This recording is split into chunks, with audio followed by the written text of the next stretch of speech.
SecurityVIP is the official podcast of the security industry, from manufacturers to end users and everything in between. SecurityVIP is your home for nothing but the truth. You think you know me?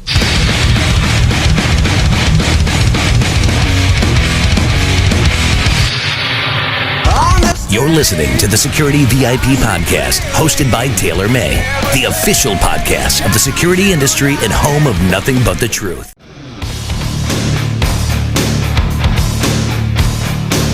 Coming to you live from the Global Game Protection and Tables Games Conference in Las Vegas. Today, we feature a roundtable discussion of the topic, Do Your Own Game Protection Policies and Procedures Against Major Inside Employee Scams Backfire Against You.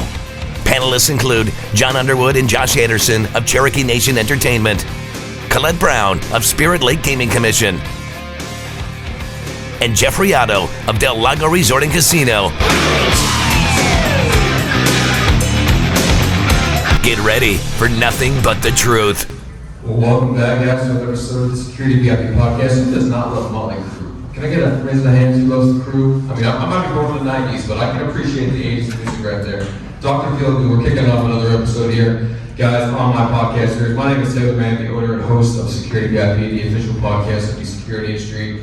You guys know this by now, it's the only place for you guys to hear nothing but the truth around what we do, what we provide, and what we are going to look forward to in this industry. So, today's topic is really an interesting topic. It's more relevant, I think, to what I talk about a lot on my podcast series, and it's one of my favorite topics because I like to expose people, I like to expose technologies, I like to expose challenges.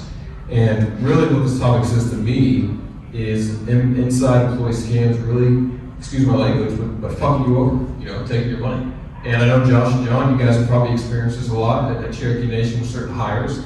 Mr. Jeffrey Otto, it's your first time on SecurityVIP, so welcome, it's an honor to have you. Ms. Collette Brown is running 10 minutes behind, so she will be on this panel, hopefully in the next 5 to 10 minutes. It's always great to have a female on my podcast series. But guys, let's get this kicked off, and Josh and John, let's start with you guys first, man. Game protection, easy to say, challenging to do. What does that mean to you guys at the Hard Rock Casino in Cherokee Nation in Tulsa? And Josh, let's kick it off with you. It means everything. That is our main job, and I would say that employee scams specifically, we'll probably see more of that over a longer period than we will scams from guests, people trying to cheat games. As much as you want to believe everyone is honest, they're just not. So it's an interesting topic. I think we'll probably end up veering away from the actual title itself and probably stay more towards maybe what types of scams we've seen from employees, how to protect against those scams. But it is certainly something that's in every casino, every gaming operation in the country. I don't really have a lot to add to that because, like you said, the policies are really, in our aspect, not really against it or really something that bites us on that one. It's maybe purchasing policies. Because being a tribal entity and we have a reference to try to help you really instill some financial goodness to everyone there in the tribes and other entities like that. Minority-owned companies, there's some incentives to use them that sometimes push us to use not the best vendor. And you have to document the hell out of it to prove why you can't use them anymore and why that's a problem. That's about the only one for me jumping out there out of the gate that can kind of bean us with something with the way policies are written and cause what could be an internal collusion with a purchasing agent, some of that nature. Not directly on the gaming side of ours. Actually, a topic, Taylor. At some point, the separation between purchasing from a tribal perspective versus a commercial gaming operation and what that looks like. And it gets deep. It's very political. A lot of truths, I think, could be discovered and discussed, and something like that. But at the end of the day, I think John's right. From a policy perspective, all policies are geared towards protecting something, making sure that you've got rules and processes to follow. But everyone finds some gray area in policies, or they attempt to. So I think ultimately our goal is, again, I go back to documentation, making sure that folks stay true to their process. You're hiring the right folks, but you've got checks and balances in place. And those checks and balances are being looked at consistently. Yeah, Collette just walked in, so Ms. Collette Brown, welcome to the panel. Great to have you on. I know you represent Superior Lake Casino, so I'd love to get Jeffrey and Colette's thoughts on this too. Collette, the question, just to reiterate, was game protection. We're talking about inside employee scams. How's that affect your casino? What does the game protection really mean to you? And Jeff, want to kick us off and your thoughts real quick, man?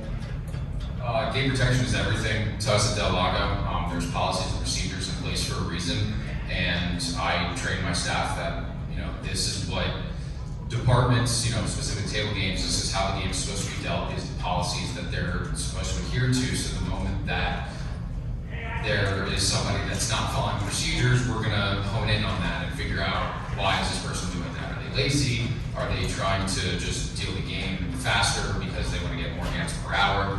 And I know that we're always in constant communication with table games to just let them know, hey, we have a couple dealers that, a simple one, clearing your hands. I have a little bit of a dealer background, and that was the one thing that they hammered into us during dealer school, to the point that if you're going to go out to a grocery store, you pick up a bag of chips, and you put it down, you're going to be like going like this in a supermarket. And people might look at you a little odd, but it's just because that's how much they reinforced it in dealer training school.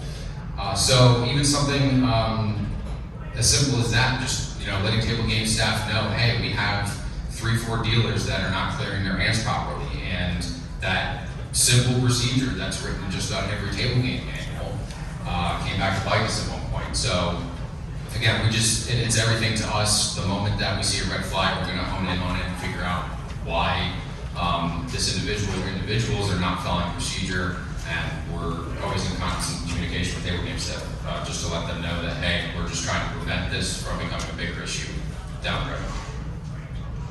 Yeah, 100%. Collette, anything to that on your end? So, hi everybody, my name is Collette Brown. My official title is Spirit Lake Gaming Commission Executive Director. I am from North Dakota. I have a vast background. I did start in food and beverage as a beverage server, and then I started in regulations, backgrounds, compliance, surveillance, compliance manager, executive director, gaming commissioner, back to executive director. So here I am, hi. Through all of that, I've been trained in every department from gaming to non-gaming and learned everything. And I've been through a few scams from non-gaming and gaming. A lot of reasons where they didn't have money, and the loopholes, the gray areas. We found ways that, they read that the mix says, the minimum internal control says may, not shall. So that's one of the things that we had to change. So that's one of the things that we've learned. So talk about some of these signs, before we kick this off, we're playing a little round of blackjack with Josh and John here at the table, and Josh was showing me a little quick sheet from the dealer perspective. Is it the low man on the totem pole, the dealer perspective, really where these signs come from when it comes to sports games? Or maybe Jeff, I know you have the dealer background. What signs do you look for in these kind of situations like that? Really just looking at, the first thing we always look for is, are the dealers clearing their hands? Other signs to look for is, do they have friends and family that are coming to the table and playing with them? Does table game management know that? Just little things like that, that we look for. And just are they fixing their own mistakes at the table? That's a real big one that we observe the most of, really, is that the dealer thinks that maybe they're a dual rate, and they're just like, oh well, I know what I'm doing, I don't need a supervisor over here. But again, going back to policies, there's in every table games manual, it says do not fix your own mistake, call a supervisor, let them know what happened that way. Because if we see somebody backing on cards, or if they're fixing a payout, well, was a supervisor present? So if they're gonna do all of that without a supervisor present, what else are they possibly trying to do? Are they, trying to, oh, if I do this and nobody responds to it, then I'm gonna start to, maybe start to lead into, well, maybe I'm gonna start dumping a game to somebody, or I'm not gonna collect losing wagers, to increase tips, even though most places the dealers share their tips. Josh, John, talk about your situation in Tulsa. This is an interesting topic for a lot of reasons, but one is, I think, from a surveillance perspective, it's difficult for us to apply resources to every single thing. If you've got a large operation or multiple operations, you've got a lot of table games, you have a lot of machines, you've got count going on, you've got all these things happening, you can't watch everything live. And obviously we have the ability to go back forensically and look at stuff, but I think the focus, not just from a policy perspective, but surveillance in general, we should be focusing on what can we control and what will give us the information to quickly identify if there's an issue. And the example I'll give is the counter. So let's say you've got a large operation, you have 7 people in the counter counting money at a time. They're doing different things. They're counting over here, here, and here. They're running money in counters over here. They're doing some admin work over here. And maybe you don't have the resources in the room to watch all of those people the entire time. You're doing your best. You've got 1 or 2 people watching it live. Will that 1 or 2 people catch everything that's happening? There's no way. So then you've got to look at where's your true risk. Should somebody know exactly what the count should be? Where can you identify the variance? At what point can you identify that variance? And that could be a good starting point. Can you identify a variance before everyone leaves that room? If so, great.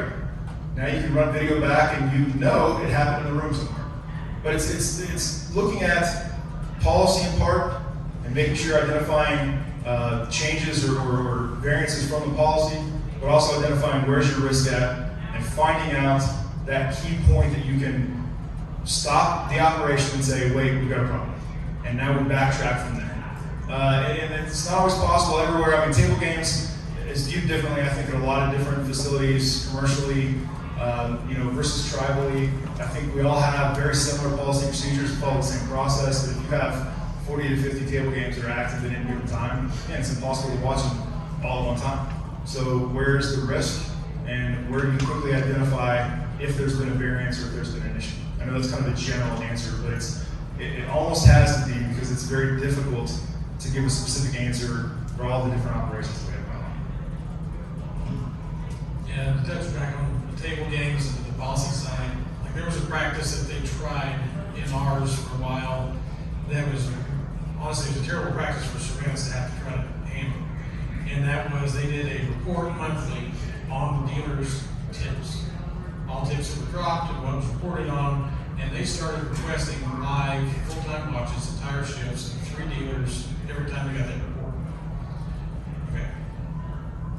Good and bad, all it did was flooded us with 30-day watches is what they wanted, is what they demanded out of this, with the way they wrote that new protocol for a while. And what they had was, they had floors and bid bosses that were not doing anything, instead of having them kind of start taking one step in on it. They want it all done by surveillance, analyzing their own report. Well, there are other practices in there, and they're already built that way for a reason. Now, we should be able to validate that, but to have that be only on this group and taking away from every other thing that's going on live consistently. Because at one point, that ended up a request for 9 at one time on one property. Okay, Friday, Saturday night, they're all on shift. Now, how does that work? And that was a deal of a poor process being created that really didn't achieve them anything. They found out those were the most people with the best personality, and they really worked that game. They worked their customer base, and they had no problems with it.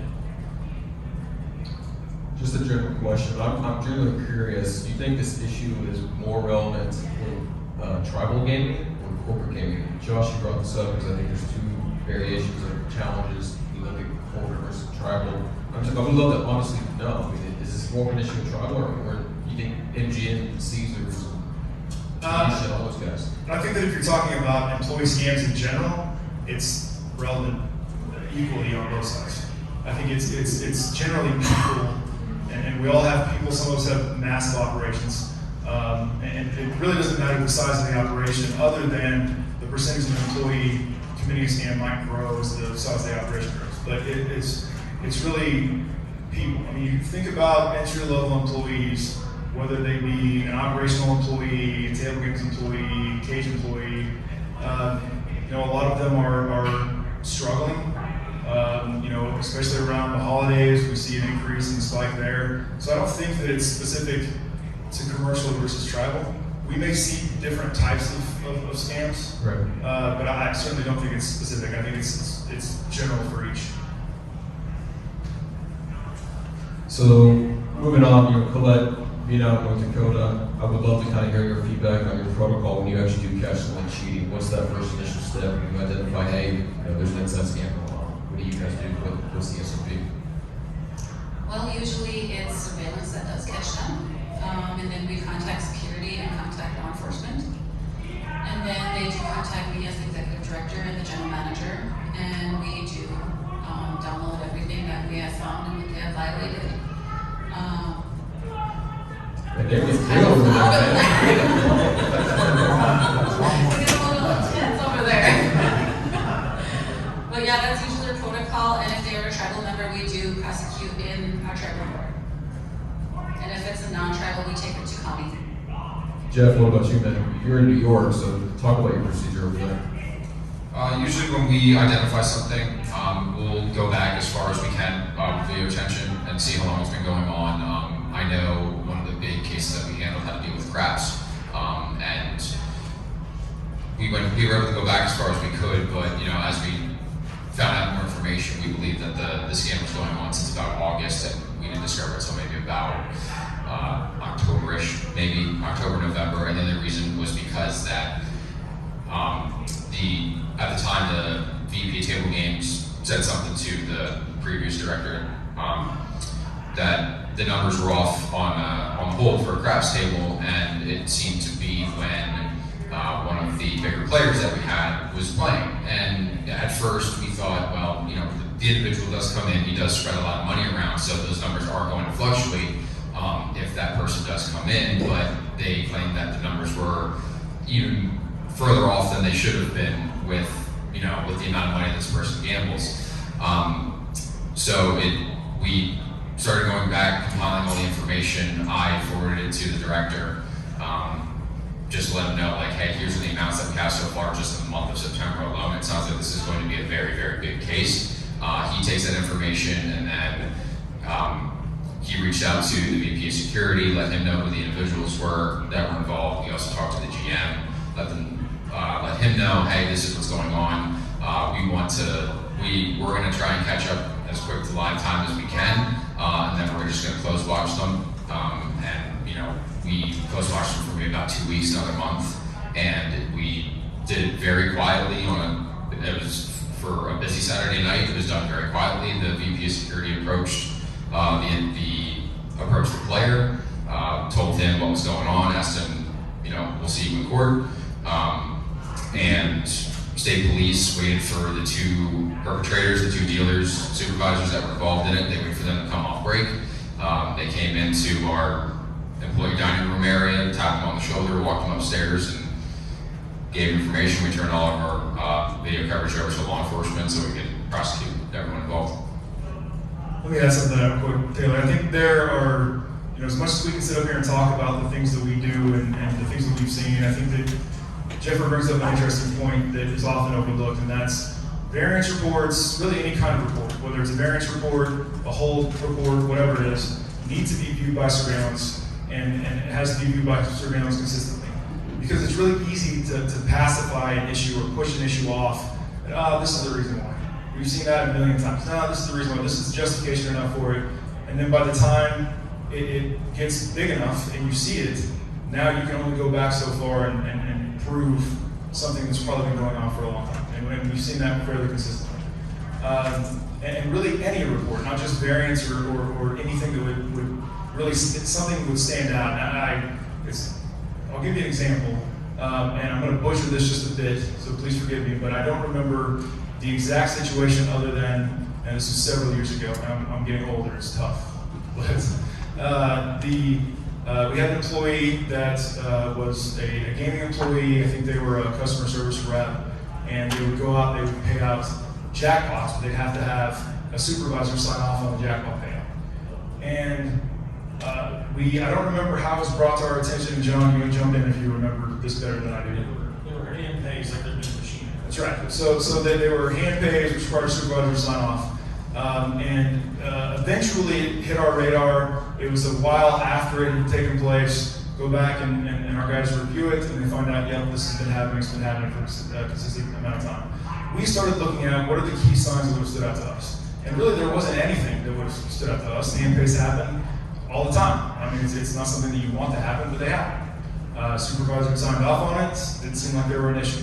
What we found out was if you just went back and looked at some of the reports, it was the same supervisor signing off on it every time. And it's simple stuff like that. It's just noticing that this employee does a lot of hand pastes. So there's one flag. The other flag is it's the same supervisor signing off on each time. What we found out was they were paying out these jackpots that weren't actually jackpots, or some of them may have been, but they were getting money on the back end. It was a whole, it was very convoluted, a lot of different folks involved. But we could have simply identified this by looking at the reports ourselves. And those things would have stood out. So, excellent point that you make there in terms of we can't allow this is normal to push away the red flags. Yeah, is there any kind of technology? Because we've been talking a lot around AI this whole conference, and AI is great. We still have to have the human element. You guys know this. Facial recognition, body recognition, weapon detection. Great, fantastic. But there's always subject to false positives with those technology, right? Any kind of technology to catch these scams initially that you guys have looked into or vetted or helped you out to be more proactive rather than reactive on the back end that maybe save you money in the beginning? Open question. Anyone can take it. I was going to offer a bit of jobs first.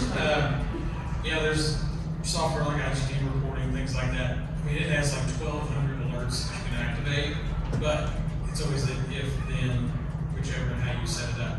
So you can bombard yourself with a lot of garbage really easily if you start activating too many of those. Right now, I have not seen a good product for that, but I'm easy to see it. Is everyone, or I should say, I won't pose this question.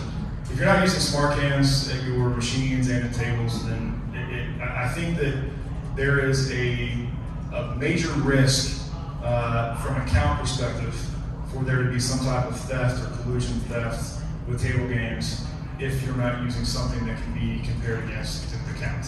So with slot machines, a lot of operations have smart cams. Sort of the money comes into the account room, you have a baseline. You know this is the amount of money that should be in the account room. With table games, if you're not using them, which a lot of people aren't because they're expensive, you don't have that baseline. You don't have a great baseline. You've got a generic count, there's not a good baseline. So there's a major opportunity for theft at that point, and it just takes a little bit of talking for employees to understand that to be the case. As much as we want to keep things on the down low and be quiet about it, we're working in the travel gaming world, and Collette, I'm sure you see this as well. In the travel gaming world, we have, everyone's a relative, it seems like. We've got family members that are working together, brothers and sisters, they're really tight-knit, close communities, and they talk. And it just takes one person in the wrong position to say, yeah, we don't have smart cams on table games, so we have no idea the amount of money walking in there. For a account team employee to understand what this is my opportunity. Then it's a matter of whether or not you're going to be watching that employee. And we've had theft in the account room, this specific type of theft before. And it took a little bit to see it.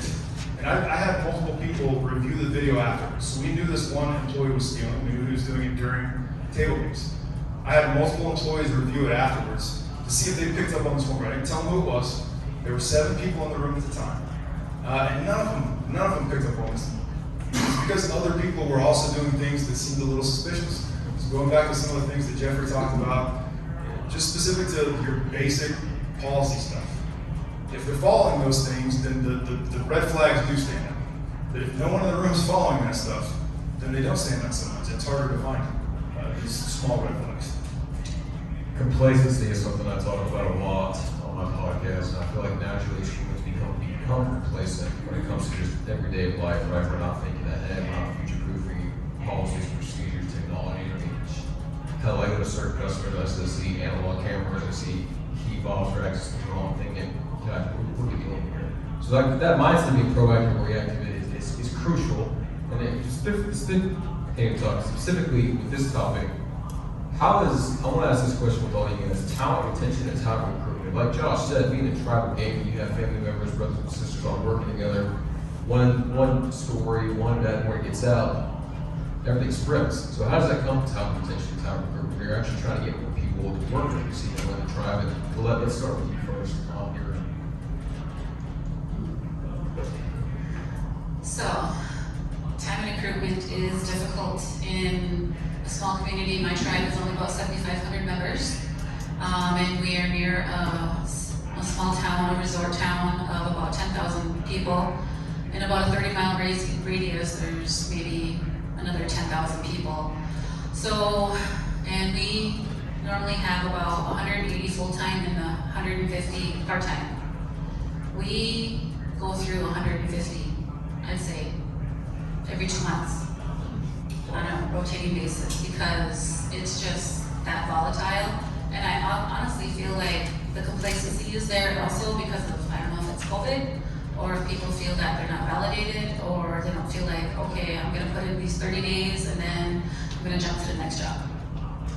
Or I don't know if they're playing the system or if there's other benefits that they're getting, but time recruitment it's not important anymore. Time is not important to this next generation, I feel. Recruitment is needed. I don't know how we can recruit the next people in gaming. It's hard for us in North Dakota and at Spirit Lake. We do prefer native, preference. However, that's thrown out the window because we can't even retain our own. Right. So, Here's a thought, why I bring that up, because I was speaking with Josh and John about this earlier, and I had this idea, not this idea, but I heard it from another professional in the industry. They said gamers, coders, esports is blowing up right now. Why not use gamers for surveillance? Maybe they can multitask, they can handle a lot of variations when it comes to surveillance. I mean, is that a good idea for recruitment? I think part of the problem is the market, and I think we see that certainly in North Dakota, but we also see that in Oklahoma. It's tough. You have to be uber competitive. And at the end of the day, I think the only answer is raising salaries. Bring that minimum up as high as we can get. And collectively, I think there needs to be a push. I get very frustrated whenever I talk to our recruitment folks and our compensation people, where they say, well, you've created this job, you've provided a job description, and this is what it grades out at, this is what the starting pay is. And I'm like, okay, how did you come to this number? Well, we went out and we did some market research. What was your market? Well, my market was, this general area. Well, that's not good enough because this general area is not specific enough. Maybe for most jobs saying the Tulsa market or the Oklahoma City market is good enough, but we're in the gaming industry, so we need to take a piece of kind of all of it. And I understand that, it's a little more expensive to live on the different coasts and, maybe on the Gulf, but at the end of the day, we have to be more competitive from a pay perspective. We've got to give people a reason to want to move to North Dakota or want to move to Oklahoma to do this. I think hiring gamers is a great idea. We have a lot of gamers that work for us now. But as I told you earlier, I think it really depends on the person more so than what they're into, I guess. We've had some guys that are major first-person shooter guys, Call of Duty players that are terrible surveillance employees. We've had some guys that are D&D players and World of Warcraft players that are excellent. I think they're more analytic, maybe. It just depends. It's more about finding that person, I think, than anything else. But it starts with understanding the markets, understanding that it's tough in some markets. So operationally, we've got to be able to raise that minimum and make it enticing enough for people to move out to more remote areas. It's definitely hard to do now with inflation, right? I mean, I'll tell you what, weed in Texas is paying $4.50 a gallon, which I know is probably nothing compared to California. It's killing me. So they're like, everyone's shaking their head, like, dude, Taylor, I'm paying $8 a gallon, $10 a gallon. Couldn't survive. So I understand market demographics, and cost of living is also another thing. Jeff, talk about your situation, man, in New York, talent retention, talent recruitment. When it comes to these employee scams, do you have a big issue with getting new hires or retaining talent? My biggest issue right now is just trying to find the talent. It's very difficult where I'm at. It's a very small community. It seems everybody knows everybody. So it is very difficult for us right now at the moment. As I would say, back around Thanksgiving, Christmas time, we hired 3 new people, and all 3 of them were out the door before Christmas. It's very, very frustrating. That's probably been my biggest challenge since I took over the director job at Del Lago, is just trying to find people. And I butt heads with the powers to be, because my biggest argument is that for surveillance, everyone has a job to do in the casino. I completely understand that, and I don't want to say that one job is more important than the other job. It's one giant, everything's got to go. It's just a cog in the wheel. But table games only has to worry about dealing their table games. Food and beverage has to worry about making sure food gets out on time, and they're serving drinks on time, and that they're collecting money, things like that. Just very mundane tasks. And again, I don't mean to speak negatively about those other departments, but with surveillance, with my staff, we have to know. We need to know food and beverage policies. We need to know table games policies. We need to know what security's up to. And we have to do all these audits while also keeping up with the day-to-day operations and making sure we're following cash escorts, we're following chip fills, we're following drop. That's just where I get into heated discussions with the individuals above me that we need to raise what we're paying these individuals, because they're our Rolodex, and snap the finger, I need this information right now. And I understand that they can't do that, but at the same time, we have to be able to do that, because again, the moment something goes wrong, a phone call's coming to our department, going, what do you guys know? What do you got for us? Or the GM's knocking on my office door, hey, I heard this is going on. What's the status? Like, well, I don't know right now, because I have to worry about a million other things that are going on in the property right now. So again, just talent is really, really hard to come by, and I don't really have an answer as how we recruit people into surveillance, because we tell them, oh, you get to deal with all these different you get to deal with all these different departments. One day you might come in, you're dealing with local law enforcement, the next day federal law enforcement's knocking at your door because they have a subpoena on somebody in the area that they think might be, money laundering or drug dealing, whatever the case may be. And then we tell them what the pay is, and they look at you sideways. Well, this doesn't add up, and I completely agree with them. And there's only so much that I can do. Yeah, it's tough, especially in this market, man. I think me being a former college football player, times have changed. Definitely in Division I sports. I think Josh and John, you guys can relate to this too. Is when I played college football, loyalty was a thing. Going to a bowl championship game was great. Even if you didn't play in the national championship game, still playing in a bowl game was special.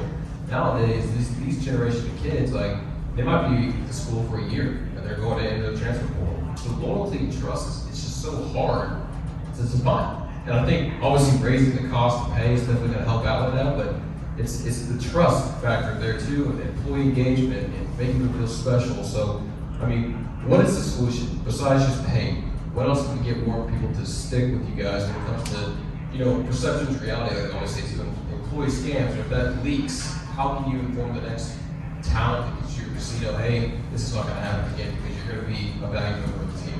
What's the solution? Josh, one second. You guys are going to get sick of hearing from me. I don't know, it's the short answer, but I do think that the new generation, touching on something about the new generation is interesting, because I don't understand much about this new group of folks. It seems so foreign to me. And I think that we have to do a better job at understanding who they are and what they like, because we're not doing a great job of that now. COVID also threw a wrench in everything. I've been looking at our numbers recently, trying to justify more overtime than what we've typically had in the past against adding new bodies, which no matter how you slice it or how you try to figure it, overtime will never be more expensive than adding FTEs. It just won't. Than hiring people, it just won't. We have more overtime in one of our properties than we've ever had by 5 times. And I'm still not close enough to that number of adding an additional body. So I think it's looking at where our vacancy rate has been over the years, because turnover begets turnover, and so on and so forth. Because eventually your loyal employees will get sick of getting beat up and drugged through the mud, and will have to step away. So I do think that the answer's in there somewhere in terms of raising pay, but also how do you create loyalty for this new generation that they don't see loyalty the way we used to. I don't know. That's a very difficult question to answer. Other than we need to understand more about who this new generation is. We've got to understand more about what makes them tick. We've lost a lot of jobs to work from home opportunities, and probably more so than anything else. COVID has changed everything for everyone. I think it's shown companies that we don't have to have the actual space, but we can have folks that work remotely, and it's going to be cheaper for us, and they can stay home, and they may be more motivated. Maybe they only work 5 or 6 hours a day, and maybe they do more because they're more motivated to work from home. I think it's looking at what is it that motivates them, and how do we find that here? I mean, it's tough. So all of that to say, I don't know. There's no answer. Anything out there, John? You agree with Josh? I pretty well agree with him on that one. I mean, even on the technical side, where I run in the tech crew that maintains all of our equipment and does all of our support. I mean, if you look at the IT side of it, I mean, it has sucked up all these people. I mean, I don't know how many people we lost on the regular IT side that's not ours. And it's created this just residual role. They went to work from home. Well, they did it for a little while when we were closed for COVID, when all of the resorts there never shut down. They liked that pretty well, and they didn't want to come back, especially in the early days. Right. And now our help desk is still working from home. I mean, all that's still remote. So we've got areas, office spaces that are still vacant. It's like, well, why am I grinding through this every day? And you talk about this newer generation. There's a lot of this. It's all about me. It's not about us. It's not about a team. It's not about an effort and a movement of anything to be proud of. It's just, what do I get today? And it's hard to identify with and kind of encourage and drive those guys forward. Yeah, no, I completely agree. So I've got a little less than 8 minutes here, so I want to open up the floor because yesterday I didn't have the opportunity to have open discussion. So I want you guys to ask these guys questions around this topic. And I see a hand right here, So let's start with the show right here. Go ahead. On the pay thing, I used to work for a travel casino in California, and I was struggling, paying my bills and stuff. A casino in Michigan offered me $4 more an hour, and that was an easy move for me because the cost of living is lower and made me way more money. And as far as loyalty goes, I think that people these days are more affected by the fact that their labor hours go up. They make the people on the top more, and it doesn't get reflected on the people on the bottom. It's like if back in the day you used to become part of a company that would benefit you, now you become part of a company that benefits Jeff Bezos. Right?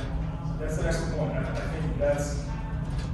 think that's something that we have to keep in mind, and it's very difficult to have that conversation with executive level folks. But I think they're going to have to understand that loyalty is bred by making sure that you take care of the person at the lowest level, and you do that by taking care of that person.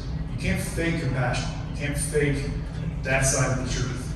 So I think that's a great example, and I have seen plenty of people that have moved from one state to another to go work at another operation that is just paying more. We see that quite often. And I think that if we grow that, that'd be great. I asked my daughter one time. My daughter's 9, and I asked her, what is it that what do you want to be?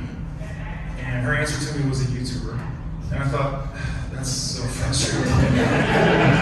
But I think that it speaks to if anything that relates to us also relates to this group is tech.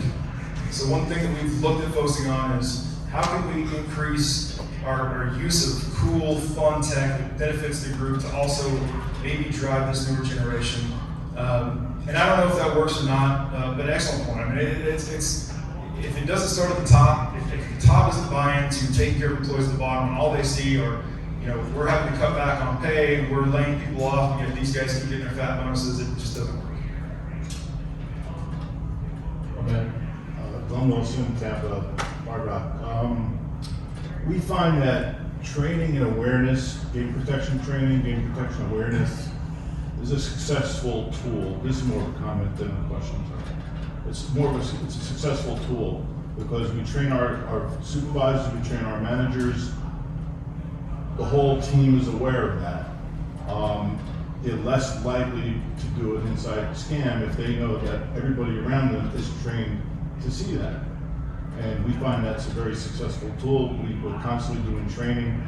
They're sending us over here to pick up stuff, Richard, and I'm picking up stuff from you. and we find that successful because word of mouth is so important when it comes to inside scam. If they know that everybody around them is aware of that, they're not going to perpetuate a scam. Great point. Yeah, sorry, one more thing. So as far as like actual procedures backfiring against you, I don't know if this is uniquely a tribal casino issue, but both the properties I work at, when we start harping on a policy that they're violating, as long as it's not a mixed policy, they either eliminate it or change it so that we don't write that report anymore. And I don't know if you experience that, but it's become really frustrating for them to take the policy and now we no longer have that protection. Well, for North Dakota, if we find that a policy keeps breaking, it becomes a law mix. It becomes an internal control, and then progressive action is being taken. And your license does come into play then. To get compliance on your side, because it's so easy for them to get a policy change, and it's hard for us to make them do it. So there are a couple different theories, I think, and the way things work in tribal gaming. Sometimes you have surveillance that works directly for the gaming commission. Sometimes you have surveillance that doesn't work for the operation, doesn't work for the gaming commission. They kind of work for the group at large, I guess. And then it becomes a little bit more difficult to do what you're talking about, because then it's a battle between what works for the operation can consistently drive revenue and not paint you in a corner from a surveillance perspective versus what is the easy thing to do and the smart thing to do from a regulatory perspective. And I think develop a relationship with the compliance director, making sure they understand that any policy change that takes place, they need to run it by you first to make sure that you can agree and it's something that can make an easy transition or something that won't make things more difficult for you. I mean, that's a very difficult thing because, and I think that's something that every tribal organization does, for sure. But I think developing that end road to make sure that you can at least see it and be aware of it first, maybe have some input, would be the direction. I've got a good relationship with our compliance director, and if, now, it still happens. It still happens where they make a change. But whenever they do, I can reach out to him and be like, hey man, we need to talk about this because this is problematic. Here's the reason why. This opens up a risk, or opens us up for collusion or theft or something. And they're usually pretty receptive to that. Now, the department that changed it, they're not super happy with it. But at the end of the day, I really don't care whether they're happy with it or not. The conversation needs to be had. Yes, sir. Real quick, getting back to the internal theft discussion that we're having, credit to Mr. Boss. I had one of his courses probably 8 years ago or so out of Changa, and we instituted those audits he was talking about. And within 30 days, these guys found a major internal theft between two of our outlets. And the food and beverage, he put a contract out because he had to fire everybody in both those outlets to shut it down. So, but getting back to, I honestly believe, like when I walk in the room, I don't need 5 guys watching tables unless we have an issue. There's more, in my opinion, and my thoughts and our experience, there's just as much, if not more, that going back to the house than there is maintenance. And if you're at one of those mindsets that we're constantly looking at gaming, you're missing so much that from the warehouse or That's an excellent point. We also learned from Dirk and we, so getting back to reporting, looking at reporting, running audits, making sure that you have all of the information up front. That's the only way that you can ensure that you are taking the proper steps to curb as much theft as possible. Because you're 100% correct. Focusing on one area, you're missing everything happening over here. And I completely agree that we probably have more internal theft than external theft. I just don't see how it could be any other way, to be honest. And I'm sorry to the rest of the panel. I just keep running on. Please jump in. That's why Mr. Wilson's the godfather of I do have one quick comment though. I think it's important for everybody to think about that the average internal death scan goes on for about 16 months before we catch it. That's why it was so large. We get tens of thousands and hundreds of thousands of dollars. And it's usually, the panel's point, that there's a violation of policy or procedure in that somewhere that is being allowed to continue because no one's looking for it or they're ignoring it. And that's generally 99.9% of the time there's a violation of policy or procedure that we can catch. To your point, there's a point where something comes out where we should be paying attention to that because that tells us that something might be going on. Finders, like Josh mentioned, you're going to be successfully detecting a lot of these criminal activities. And on that, kind of back to what we were discussing yesterday, that other panel was, jumping too early on that. Or looking back when we do identify that internal scam, who did they train? This guy's been here for 10 years. How many people did he train? Well, he developed a relationship with them and they ended up doing it together, but they're both doing it separately. We just caught him today. We have gotten people now terminated, their cases pending to prosecute them, and all of a sudden we start seeing the same variances again. But guess what? They're out of the way. They have their game on here a little bit, thinking they can pull a little more than they were. And we've seen it on the retail side and all that. These operations, like food and beverage, has always been the worst. And there's pop off. When you have one, you end up with multiple. Great points, guys and girls.